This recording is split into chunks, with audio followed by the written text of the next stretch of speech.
অভিনব কায়দায় এবার গাঁজা পাচার। 4 চাকা গাড়িতে চিকিৎসকের গাড়ির স্টিকার লাগিয়ে গাঁজা পাচার করছিল পাচারকারীরা।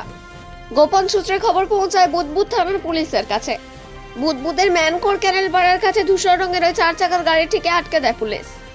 গাড়ির দিকে পুলিশ খুলে দেখে প্যাকেটে মোড়া রয়েছে বেশ কিছু জিনিস। প্যাকেট খুলতেই চক্ষু চড়ক গাছ পুলিশের।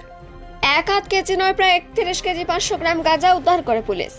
গাড়ির 3 আরোহীকে গ্রেপ্তার করে পুলিশ। কলিমউদ্দিন শেখ, কালো শেখ ও হাবিব নামে 3 গাঁজা পাচারকারীকে পুলিশ গ্রেপ্তার করেছে। অভিযুক্ত 3 জনকে সোমবার আসানসোল আদালতে তোলে পুলিশ। ধৃতদের জেরা করে পুলিশ মূল পান্ডা পর্যন্ত পৌঁছানোর চেষ্টা করেছে। পুলিশ সূত্রে খবর, উড়িষ্যা থেকে সালারে যাচ্ছিল গাড়িটি। অভিযুক্তরা প্রত্যেকে মুর্শিদাবাদের সালারের বাসিন্দা। বাজেয়াপ্ত গাঁজার বাজার মূল্য লক্ষাধিক টাকা। পুলিশ 4 চাকা গাড়িটিকেও আটক করেছে। দুর্গাপুর থেকে আজিত মিশ্র রিপোর্ট, নিউজে।